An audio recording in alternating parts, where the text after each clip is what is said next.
Hello and welcome to Neat Me Debt Free. My name is Hannah, but you're welcome to call me Mrs. Neat. I'm so happy you're joining in for my very first budget with me. We will be diving into our family's budget for November 2020 using Google Sheets and sharing, real numbers. Since this is my first video, it will be brief, and I hope to create more videos where we will dive deeper into some of the aspects of our budget and share some of the changes I hope to make going forward. But for now, let's go to November's budget. So obviously I am a spreadsheet budgeter. I do have a master budget for the year that I may share at some point, but for this purpose, we'll be creating the month of November mostly from scratch. I have set up the skeleton to save us a bit of time, but I can always do a video sharing the setup in the future. Just a few things about my budget. I have it set up specifically for our paydays. My husband gets paid the last day of the month. I too am paid the last day of the month. I also have a second job where I'm paid the 10th and the 25th. I don't really rely on that income, but I do leave a spot for when I happen to receive a check. Currently, we're running with a $500 buffer. For those of you not familiar with the term, it is the amount of money I make sure we always keep in our account. It's like the bare minimum, besides what we have in savings and stuff like that. No zero-based budgeting over here. I hope to, move in that direction, but for right now, I'm comfortable with a $500. We've been running this $500 buffer for a couple months now. Yeah, for the most part, we've always run with a $1,000 buffer, but I have since cut it down. So we're going to start by adding that $500 buffer. So while this is the November budget, I use money from our October end of month paychecks. So the official start date of our budget would vary from month to month. So the last Friday of this month is the 30th. So our budget is resetting today. So I'm going to start by adding our income that we got paid today.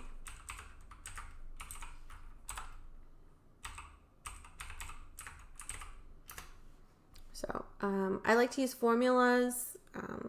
I'm not the best at math, so it does better if everything is calculated for me. So I'm going to start by putting all this as red. Okay, it already is.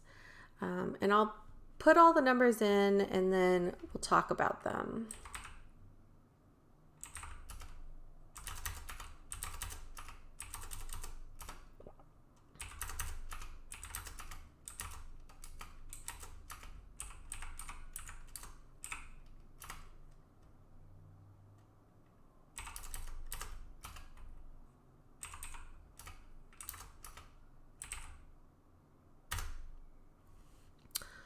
Okay, so this is just the first batch. So I put the names in the first column, or however I label things.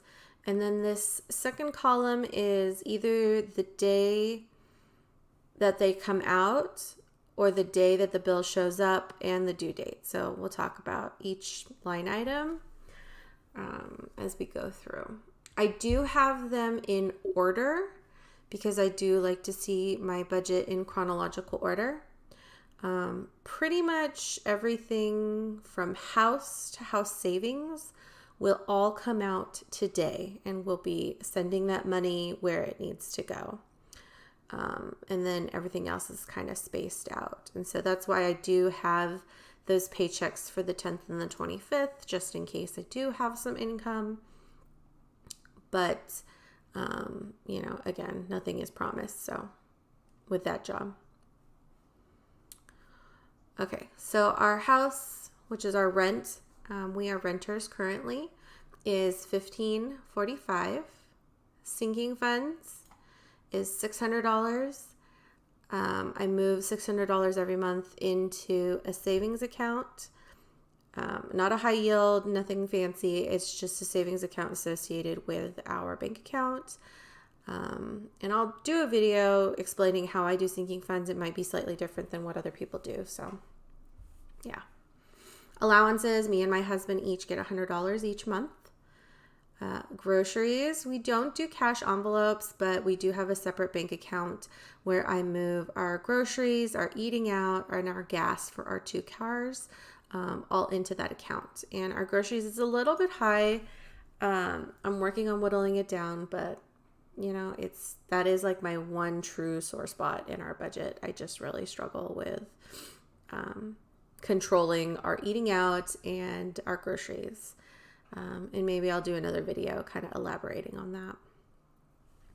Both kids have dance classes over Zoom right now. So it's $70 a month. PG&E true up, that has to do with the solar use for our house. It came up. We're currently saving for a house. So I made an agreement with our electricity and gas provider for interest-free monthly payments just to kind of bleed it out. And I guess I can explain that maybe in another video if people really care about the true up with solar. House savings. So this is for the down payment of the house that we've already agreed to purchase. It's currently being built. It won't be done until March. So I'm trying to save up as much cash as possible right now.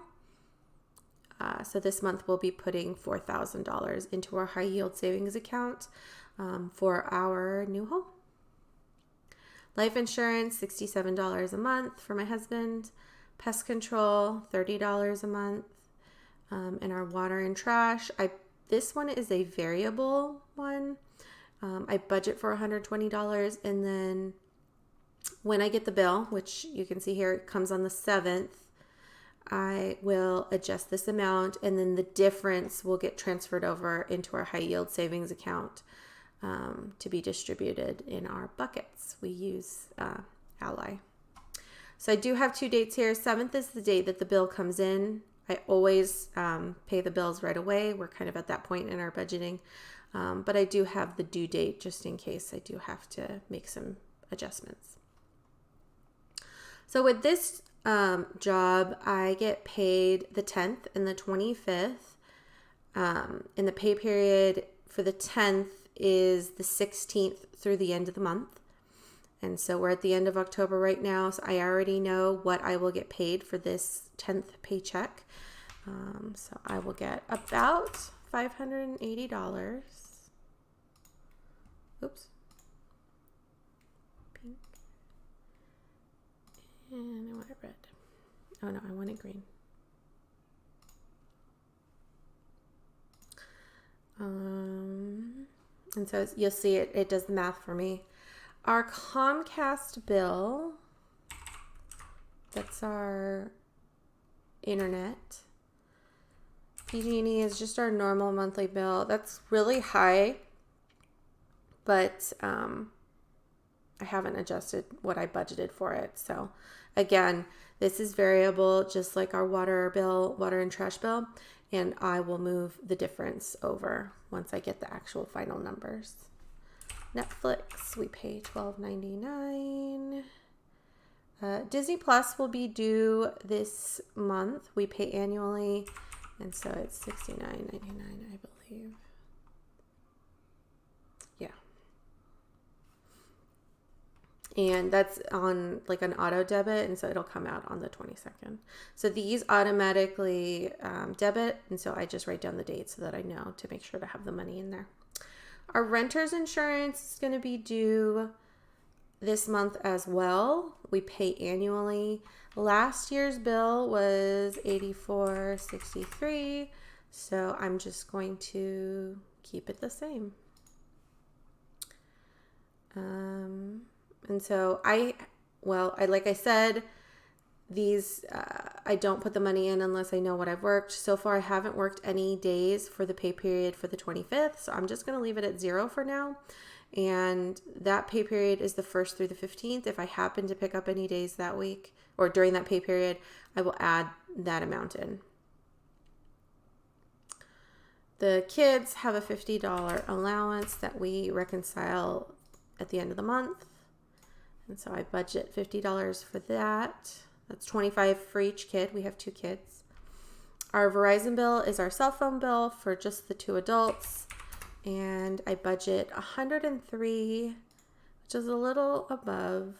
I probably could whittle it down, but right now we're going to keep it at 103. And differences, this is just a line item I have where I'll just keep adding up any of our variable bills to account for them being transferred over to our savings account. So these are all the line items right now. And I'll show you how I color coordinate it. So some people do their budgeted versus their actual. I'm not really that detailed. I don't really care. I'm just kind of forcing myself to track our money. So I just color code my line items. So red is just kind of like a holding pattern for me. It's just a place value kind of a thing. Things that are on auto, I put in green, like it's set, good to go. Green means go. So that is on auto. That is on auto. That is on auto. Ooh, wrong one. This one's on auto. This one will be manually have to be set. This is on auto. What else is, that's not auto. This is auto. That is not, that is not, that is not. These are not, these are not. Oh, I think this one is. Yes, this one is. So as I reconcile the budget, then I will convert things to black. Black means it's set and the money has already moved around. So that is what I will do. So as I pay the bills, or they're deducted from the account, or I move money around, then it will get set in black.